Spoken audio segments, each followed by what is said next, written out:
Саламатсыздарбы, урматтуу телекөрүүчүлөр, радио угармандар. Республикалык штабтын пресс-борборунда саат 9:00 белгиленген Кыргыз Республикасынын билим берүү жана илим министри Исаков Каныбек Абдубаситовичтин өлкөнүн билим берүү мекемелеринин аралыктан окутуу ыкмасында даярдыгынын жүрүшү тууралуу брифинги. Бул брифингти Түз Ободон ЛТР, КТРК, Алато 24, Пирамида, Ош ТВ, Ынтымак ТВ, Азия ТВ телеканалдарынан, облустук медиа борборлордон ЛФМ, Биринчи радио, Кыргыз радиосу, Мен Кыял ФМ радиолорунун, Кабар улуттук маалымат агенттигинен, ЛТРнын YouTube каналы жана Facebooктан Кыргыз өкмөтү, социальное правительство жана Биринчи радионун баракчаларынан көрүп уга аласыздар. Каныбек Абдубаситович, сөз сизде. Саламатсыздар, урматтуу телекөрүүчүлөр, радио угармандар. Мына биздин мектептерде, жогорку окуу жайларда, атайын билим берүү мекемелеринин баарында биз мөөнөтсүз каникулдарды жарыялагандан кийин өлкөдө өзгөчө кырдаал, айрым жерлерде өзгөчө абалдар киргизилди. Ошон үчүн Кыргыз Республикасынын билим берүү жана илим министрлиги аралыктан окутуу боюнча атайын чечим кабыл алдык. Аралыктан окутуу процесси 8 апрелден баштап иш жүзүнө аша баштайт. Ага чейин биз аралыктан окутуу боюнча бул эми күтүүсүз чечим болду жана биз ошол кырдаалга жараша ыңгайлашууга мүмкүн болушунча аракеттерди жасадык. Жалпы республикабыздагы билим берүү мекемелери, Кыргыз Республикасынын билим берүү министрлигинин жалпы уюштуруу маселелерин өз убагында чечип, биз төмөндөгүдөй даярдыктарды жасадык. Мен ошону сиздер менен тааныштырып, аралыктан окутуу процесси кандай ишке ашат, ошонун механизмдери жөнүндө айтып кетүүнү туура көрүп атам. Биринчи кезекте аралыктан окутуу боюнча биз Бишкек шаарындагы Креатив Талим номер 5 улуттук гимназия, андан тышкары 61-13 мектептер жана Ош шаарындагы алдыңкы мектептерден 210 мугалимди атайын видео сабактарды окутуу боюнча 1 класстан 11 класска чейинки бардык 4 чейректе окутула турган предметтер жана алардын базалык окуу программалары боюнча видео сабактарды тартып жатабыз. Азыр негизинен тартылып калды, азыр монтаждалып жатат.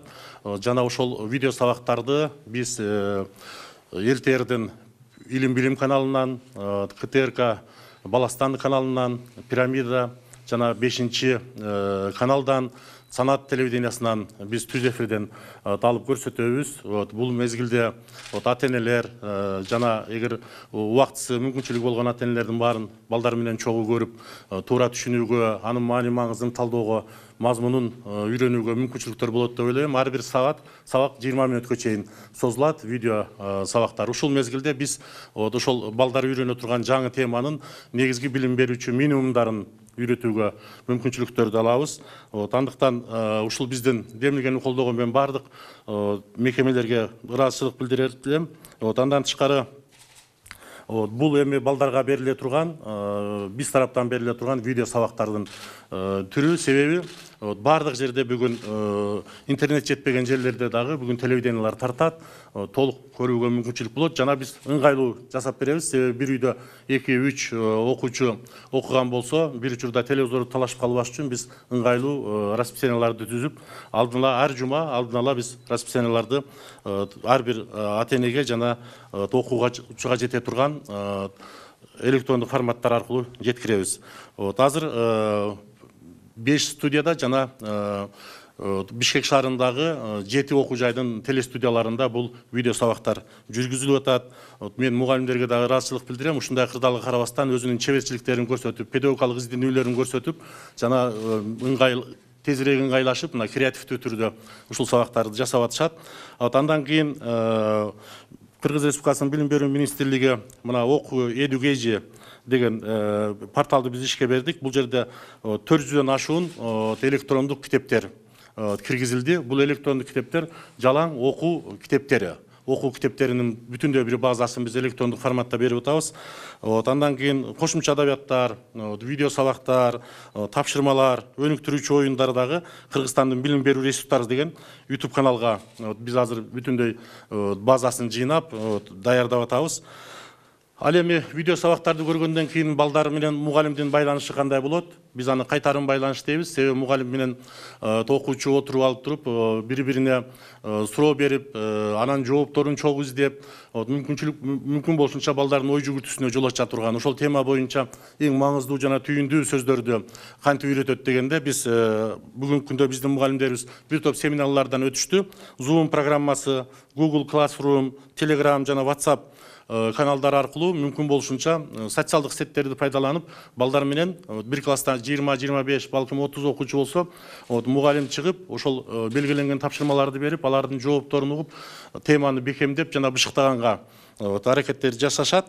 Бул дагы ушул жарым саатка чейин 30-35 мүнөттүн айланасында биз бул боюнча атайын инструкцияларды, бул боюнча түшүндүрмө эскерткичтердин баардыгын мугалимдерибизге усулдук жардам катарында бердик. Бул боюнча азыр мына бир жуманын ичинде, акыркы бир жумада апробацияланып, ар бир мугалим, ар бир мектеп өзүнүн алына жараша, мүмкүнчүлүгүнө жараша балдар менен контактка чыгып, ошол байланыштын жолдорун үйрөтүп, бир топ машыгып калды деп айтсак болот, көндүмдөрдү алышты. Эми мына 8 апрелден баштап бул мындай ыраттуу түрдө ишке ашат. Андан тышкары ар жума сайын балдар алган билимдерин деңгээли кандай болуп аткандыгын өз алдынча баалоонун дагы системасын жолго койдук. Бул жерде министрликтин алдында көз карандысыз тестирлөө борбору атайын диагностикалык тесттерди иштеп чыкты. 4-класстан 11-класска чейин күн сайын балдар кирип, анан өзүнүн билим деңгээлин текшерип, аныктап алууга мүмкүнчүлүктөр болот. Андан кийин биздин чоң бир долбоорубуз бул Альфа Телеком компаниясы биринчи күндө биз мына көзүбүз чачырап кантип бул ишти турмушка ашырабыз деп түрдүү билим берүү мекемелеринен жардам күтүп атканыбызда алар бизге келип жардам беришти, колун сунушту дегендей айтсак болот. Себеби бүгүнкү күндө бардык мектеп окуучуларына жана мугалимдерине Мега 24 деген приложенияны, тиркемени киргиздик. Себеби ошол Мега 24 интернет жок жерлерде дагы мүмкүн болушунча мугалим менен окуучунун биринчиден байланышын түзөт, экинчиден кандай билим берүү маселелери боюнча программалар болсо, электрондук варианттарыбыз болсо, ошонун баарын биз жүктөйбүз. Ошол жерден балдар акысыз, мен ушуга басым жасап коеюн, акысыз бекер алуу кызматына ээ болдук. Мен үчүн ошон үчүн мына Мега 24-тү даярдаган санариптик мектепке алгачкы өзүнүн элементтерин киргизип аткан компанияга дагы мен ыраазычылыктарды билдирем. Андан тышкары мына Китеп Education, андан Lipcage сыяктуу биздин сайттарыбызда дагы Айбилим программасын биз толук ушул жерге жайгаштырдык. Ушул жерлерге себеби Айбилим программасы бул башталгыч мектептин окуучулары үчүн билим азыктарын берсе, ал эми билим булагы бул ортоңку мына 5-класстан 9-класска чейин жана 11-ге чейинки класстарда толук электрондук форматтагы окуу материалдары менен камсыз кылган, жаңы сабактын түрлөрүн, жаңы технологиялар менен сунушталган кызыктуу сабактардын топтому бар. Ошол аркылуу биз мүмкүнчүлүк жетишинче маалыматтарды бергенге жетишебиз деген мындай ишенимибиз бар, бекем ишенимибиз. Андан тышкары бүгүн айтып кете турган маселе бул улуттук тестирлөө боюнча аябай көп суроолор болуп атат. Өзгөчө бүтүрүүчү класстын окуучулары 11 жыл окуган билимин көрсөтүп, эртең жогорку окуу жайларга өзү тандаган кесиптин ээси болушка аябай мындай шыктанып турган мезгили. Анан ушул мезгилде дагы улуттук тестирлөөгө даярдоочу түрдүү электрондук кызматтар, акысыз кызматтар кирди. Ал жерде атайын рейтингтер түзүлүп, балдар өздөрүнүн улуттук тестирлөө боюнча билимдерин аныктап аткан мезгил. Ал эми каттоо мына биздин 6 апрелге чейин деп биз белгиледик эле, бирок азыр биз улуттук тестирлөө каттоонун мөөнөтүн узарттык. Себеби мындай кырдаалда балдар кимдир бирөө ушул катталбай калбасын, көйгөй жаралбасын деген ой менен, анан кырдаалга жараша биз улуттук тестирлөөнү качан өткөрө тургандыгыбыз боюнча дагы биз кырдаал жакшырып, мындай бир коомубузда бир позитивдүүлүк болгон мезгилде биз аларды окуучуларыбызга сөзсүз түрдө жеткиребиз. Ошон үчүн улуттук тестирлөөгө даярданып аткан балдарыбызды дагы ушул катуу даярдыкты көрө беришин мен каалайт элем.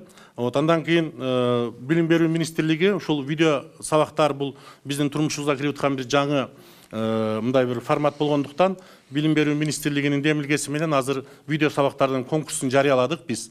Себеби ушул жерде эң алыскы түпкүрдө жашаган айылдар дагы, мектептин мугалимдери дагы чындап эле бүгүн изденип, өздөштүрүп, Анан керек болсо бүгүн азыр бир топ электрондук мындай адрестерге өздөрүнүн видео сабактарын, өтө кызыктуу видео сабактарын салып аткандыгы мени аябай кубандырат. Себеби биз ушул кырдаалдан пайдаланып, республикабыздагы бир жаңыча ой жүгүрткөн, жаңы технологияларды, информациялык маалымат технологияларын билген, жана өзүнүн мыкты педагогикалык чеберчилигин көрсөткөн жаңы мундагы, жаңы генерациядагы мектеп мугалимдеринин жаңы жүздөрүн таанытууга да мүмкүнчүлүк болду. Себеби кээде аргасыздык жана муктаждык адамдарды ойлонууга, ой жүгүртүүгө, изденүүгө түртөт.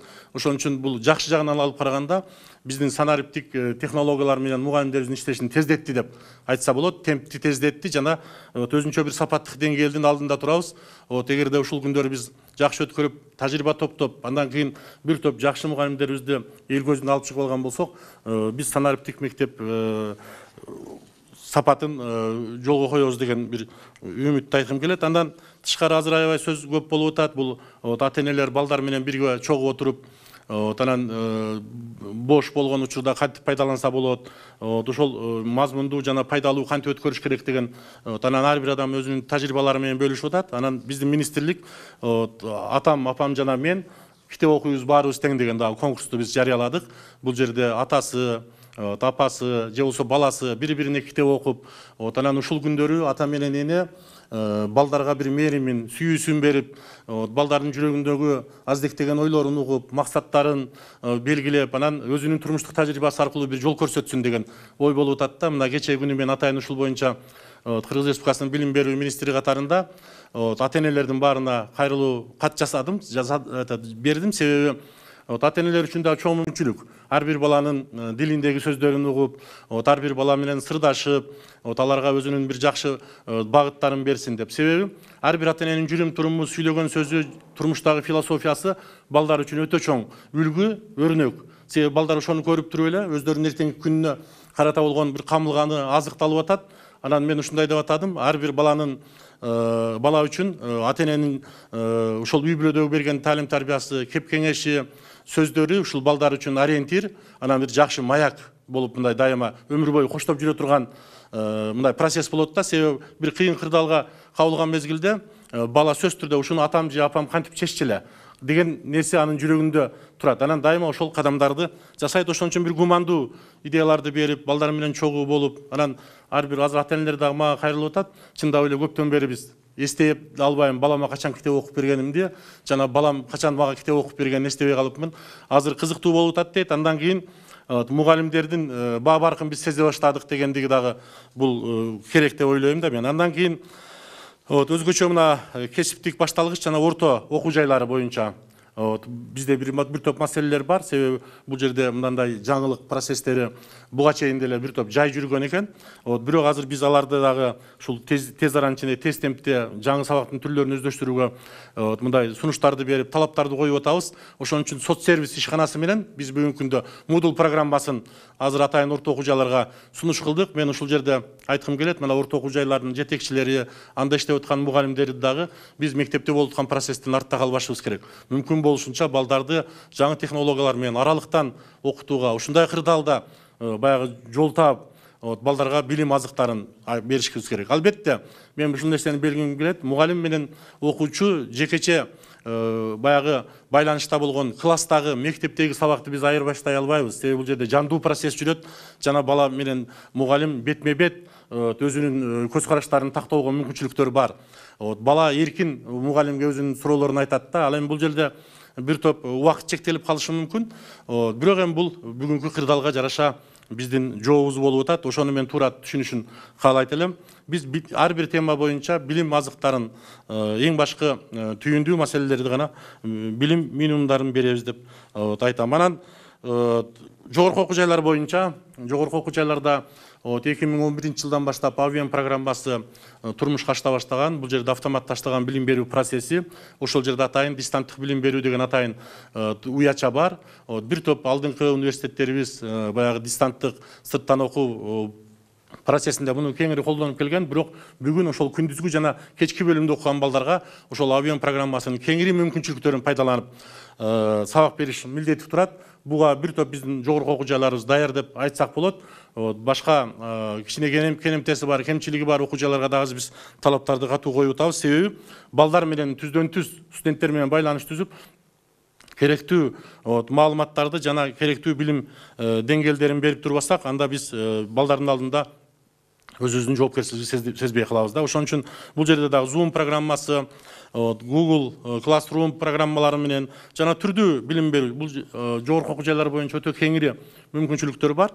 Анан жайкы сессия боюнча мен айткым келет, эгерде кырдаал ушинтип өнүгүп барса, биз жайкы сессияда толук онлайн электрондук форматта өткөргөнгө толук мүмкүнчүлүгүбүз бар жогорку окуу жайларда.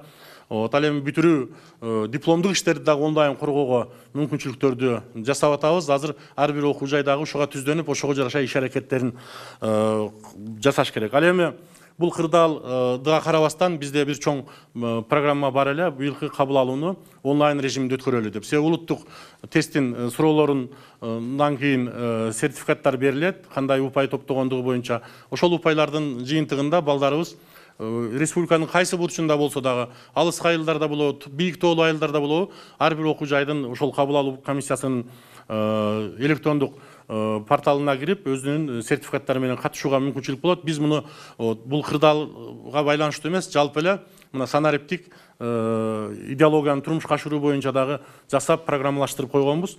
Ушунун айланасында андан кийин бүгүнкү күндө мен жалпы магистратурага кабыл алуу боюнча дагы биз мүмкүн болушунча онлайн режимде кабыл алууга жетишебиз деген оюбуз бар.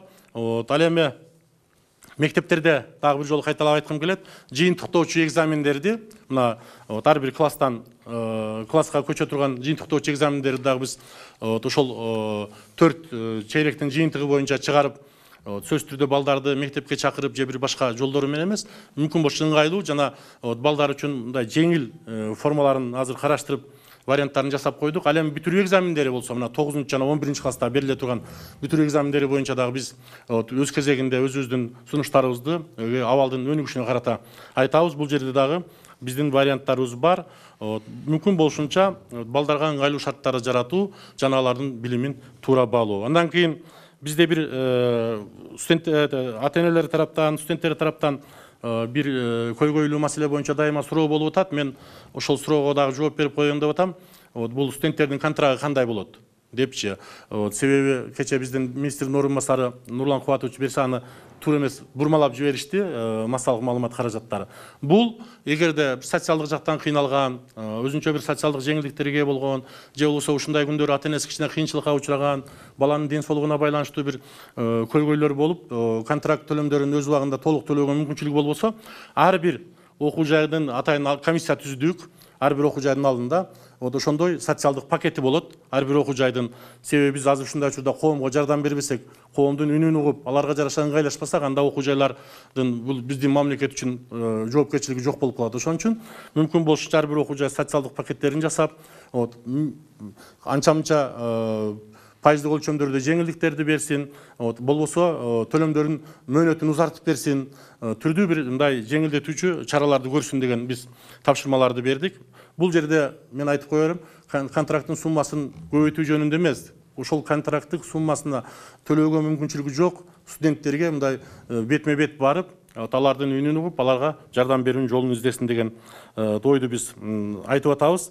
Андан тышкары көптөгөн билим берүү бөлүмдөрү, райондук жана шаардык билим берүү бөлүмдөрү дагы өздөрүнчө видео сабактардын топтомун даярдап атышат. Өз алдынча изденүүсүнө биз чек койгон жокпуз. Жана областтык телевидениялар аркылуу дагы мамлекеттик тилде, расмий тилде жана ошол жергиликтүү элдин тилинде дагы сабактарды берүү жагы каралып атат. Бул ар бир райондук жана билим берүү бөлүмдөрүнүн мүмкүнчүлүктөрүнө жараша. Андан кийин мен эми акырында айтар элем, бизден өзгөчө мугалимдерге мен кайрылгым келет. Урматтуу мугалимдер, педагогдор, устаттар, биздин ар бирибиздин канчалык деңгээлде кесипкөй экендигибизди, канчалык деңгээлде өз кесибибизди сүйө тургандыгыбызды сынай турган мезгил келди. сиз көкүрөгүңүздө топтогон акыл эсти, тажрыйбаны, усулду бүгүн балдарга берүүнүн түрдүү жолдорун издеп, ушул мезгилде биз билим берүү системасын мындай жарык жүздө эл журтубузга көрсөтөбүз деп мен айткым келет. Себеби бүгүн мына 1.300.000ден ашуун биздин окуучуларыбыз бар. Ал эми атайын орто билим берүүдө болсо 69.000, ал эми кесиптик башталгыч билим берүүдө болсо бул биздин баягы профессионалдык лицейлерибизде дагы 31.000 окуучу бар, 180.000ге жакын жогорку окуу жайда студенттерибиз бар. Ар бири биздин ишибизге бүгүн баа берет. Жана ошол ар бир мугалимдин өзүнүн дараметин баалай турган мезгил келди да. Ошон үчүн биз дайыма мугалимдер коомдун алдында жүргөн, дайыма изденүүдө жүргөн, билимдүү, акылдуу ушундай кесипкөй экендигин көрсөтө турган мезгил келди. Министрден баштап катардагы мугалимге чейин ушул мезгилде биз өзүбүздүн ишибизге жоопкерчилик менен карашыбыз керек. Себеби мектепке бара албайбыз, мектептеги интернет ресурстарынан да пайдалана албайбыз. Үйдө отуруп балдарга билим берүүнүн жолдорун издейле. Кандайдыр чоң рахмат. Бир тактоочу суроо. Күн сайын билимди текшерүүчү тестирлөөнүн кайсы сайттан кантип билсе болот? Сиз жана дагы бир айтыңыз го дейм, ошону дагы бир биздин телегөрүүчүлөргө тактап. Биздин билим берүү министрлигинин алдында азыр көчканадыс тестирлөө борбору бар.